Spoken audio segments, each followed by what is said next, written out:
Mana mani choko maber ben nyalo penjo karam na kiwinja kanyo CPA Odera ni nango meni ochuno mar mondo mi ng'at mantiere koda pin chola tax returns mage to bende wang'e ni tax returns karam na ka ng'ato keto nyakoronge jwang nyalo bedo zero wacho ni nil tax returns kata nyalo bedo tax returns manitiere kanyo nyise kanyo ni Ogutu owuok matin kata kamano Odera kinyalo mana lero negi nikech nitiere pin samoro nitie ng'at ma wacho to pin chato en mane nikech jomoko neno ga samoro ka okoyaw kata na portal mare samoro en gi fai kanyo keno nyuolore nango gima timore en pin en a unique number en number makende mimi gi ng'ama iluongo ni KRA Commissioner of Domestic Tax. KRA en duol momi chik mar choko osuru kendo ng'iyo gik matimore gi weche mag choko omenda mag sirikal kendo chiwo pesa no ne sirikal. Koro ng'ato iyudo ka ng'ato ka ng'ato imiyo pin ochalo gi ID kaka in gi ID e kaka inyalo mi pin. Koro pin ni en unique ne ng'ato ka ng'ato nigi mare. Nitiere gik moko inyal timo kionge gi pin no. Chik dwaro ni sasa midwa timo transactions moko nyaka ibed kode kaka luwore gi kaka ne nyithindo ahinya ka iyudo ka nyithindo makoro dwa donjo e colleges, universities kamago. Iyudo ka seche mage dhi manyo yore magikore mar donjo tidwaro gini mondo gibed gi pin. Koro pin ni en apply ioro kwayo in a prescribed form ne Commission of Domestic Tax miluongo ni KRA to KRA migo. Sasa miseyude to ng'e ni bang' dweche 12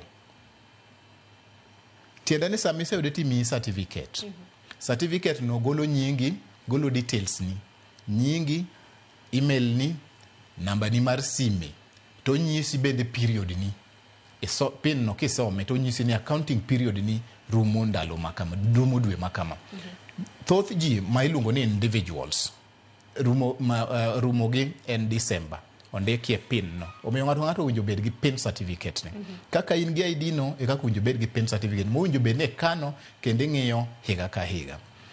Bang' kisebedo gi pin ni to bang' dweche 12 to nyaka idwok return. Return ni en ang'o? Return ni en gima nyiso en report manyiso omenda mane yudo e dweche 12 to gi kaka ni itiyo kode. To gi ang'o modong' mowinjo bed ni igoyo osuru. Okay? Mane gima return ni en. To nitiere bende mano manyiso ni piny owacho bende tang'o ni e certificate na kata oboke mag mano tang'o ni taxes midwa chulo osuru midwa miyo piny owacho en adi. Kamano nitiere gimiluongo ni tax return ni pin certificate ni nitiere gimiluongo ni tax obligations. Okay? Tax obligations koro giluwore gi kaka giluwore gi gimitimo. Ka ina ng'at ma dwara pin ni mondo kata dhi school timiye gimiluongo ni default obligation. Individuals mang'eny nigi gimiluongo ni income tax resident. Okay?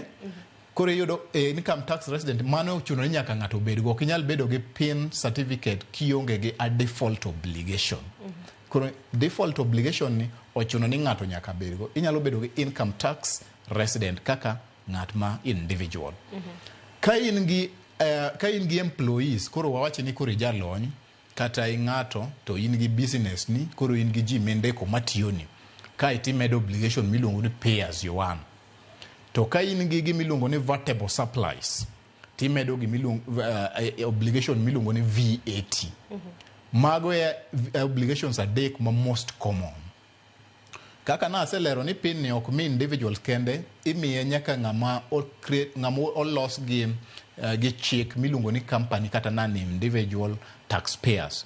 Companies bedo gi obligations go machalo kaka income tax company, pay as you earn and VAT. Ero kama na inyang'ini eri kwa dhi nyime gi twak makama